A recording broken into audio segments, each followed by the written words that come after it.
आदाब दोस्तों। तेलंगाना गवर्नमेंट की जानिब से लॉकडाउन को लेकर के एक और अहम फैसला 8 जून 2021 को ले लिया गया है, जिसमें ये बताया गया है कि तेलंगाना में मज़ीद और 10 दिन के लिए लॉकडाउन को एक्सटेंड किया जा रहा है। लेकिन इसमें अच्छी बात यह है कि कर्फ्यू के जो रिलैक्सेशन टाइमिंग्स हैं उन्हें बहुत ज़्यादा बढ़ा दिया गया है और तकरीबन 11 घंटे का रिलैक्सेशन आपको दिया गया है। सुबह 6 बजे से 5 बजे तक आपको कर्फ्यू टाइमिंग्स में रिलैक्सेशंस होंगे और फिर 1 घंटा एक्स्ट्रा आपको अपने अपने मकानात को वापस जाने के लिए दिया जा रहा है। हुकूमत ये कह रही है कि आप 5 बजे तक, सुबह 6 बजे से 5 बजे तक अपनी दुकानात को खुला रख सकते हैं, आप अपने कारोबार को, अपने बिज़नेस को चला सकते हैं, लेकिन 5 बजे के बाद आपको अपनी दुकान बंद करनी होगी और 1 घंटे के अंदर आपको अपने मकानात को वापस जाना होगा।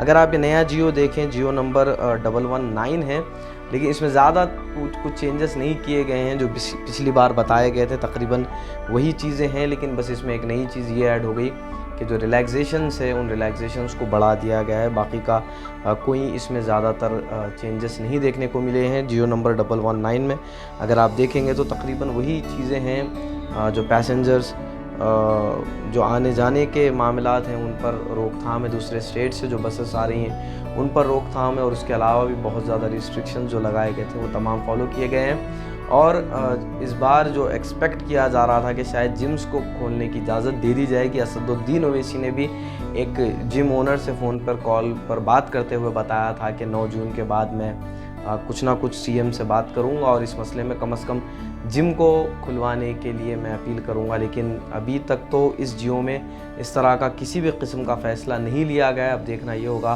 कि हैदराबाद के member of parliament Asaduddin Owaisi क्या इस मसले में हुकूमत से नुमाइंदगी करते हैं और उन तमाम जिम ओनर्स के लिए क्या एक राहत की बात हो सकती है। जैसा कि मैंने आपको बताया कि ज़्यादातर चेंजेस इसमें नहीं किए गए हैं, उसी तरह के पूरे जो पिछली बार के जितने गाइडलाइंस थे वही सेम गाइडलाइंस है। शादी 40 लोगों पर और इंतकाल अगर किसी का हो जाता है तो 20 लोग, उससे ज़्यादा की इजाज़त नहीं दी जाएगी।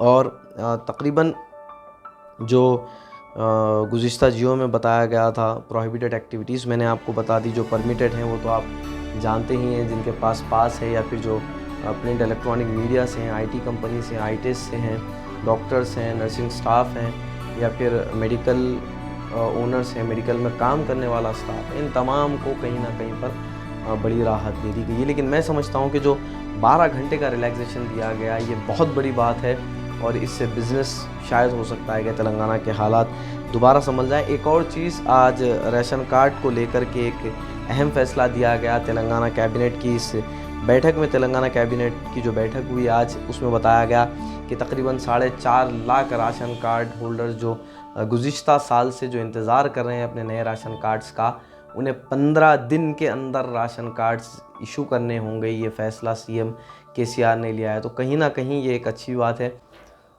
अब ये एक अपील मैं ये आप तमाम से करना चाहूँगा कि तेलंगाना के हालात अब संभलते जा रहे हैं, तो अब हमारा फ़रीज़ा ये बनता है कि हम अपने किराएदारों को मौका दें, उन्हें वक्त दें, ताकि वो पैसे धीरे धीरे अदा कर सकें। और अगर ऊपर वाले ने आपको पैसा दिया है तो आप किराएदारों को किराया माफ़ भी कर सकते हैं, या फिर उनके जो ये महीने का जो किराया होगा या गुज़िश्ता महीने का जो भी किराया होगा, आप उसे जब वो घर खाली करके जाते हैं उनका एडवांस आपके पास होता है, आप उसमें से डिडक्ट कर सकते हैं, उसमें से आप कट कर सकते हैं। ये मैं समझता हूँ कि एक बहुत बड़ा कदम होगा, क्योंकि देखिए बिना एडवांस के लोग घरों में नहीं उतारते हैं, और अगर एडवांस है तो फिर आप निकलते वक्त उस एडवांस में आप अपना किराया कट कर सकते हैं, रेंट आप अपना कट कर सकते हैं। लेकिन लोगों के लिए राहत की बात होगी। लोग परेशान हैं, लोग घरों में बैठे हुए, कई लोगों के कारोबार नहीं चल रहे हैं। जब 2-4 घंटे दिए गए थे उसमें यकीनन बिज़नेस नहीं हो रहा था, तो इंसानियत का नाता ये बनता है कि हम अपने अपने किराएदारों को थोड़ा मौका दे दें, और अगर अल्लाह ने किसी को अता फ़रमाया है, ऊपर वाले ने किसी को अगर अता फ़रमाया है, तो वो उन किराएदारों को वक्त दें, मोहलत दें, या फिर किराया माफ़ करना अगर उनके बस में हो तो माफ़ कर दें। E99 एक्सप्रेस टीवी के लिए मैं हबीब मसूद।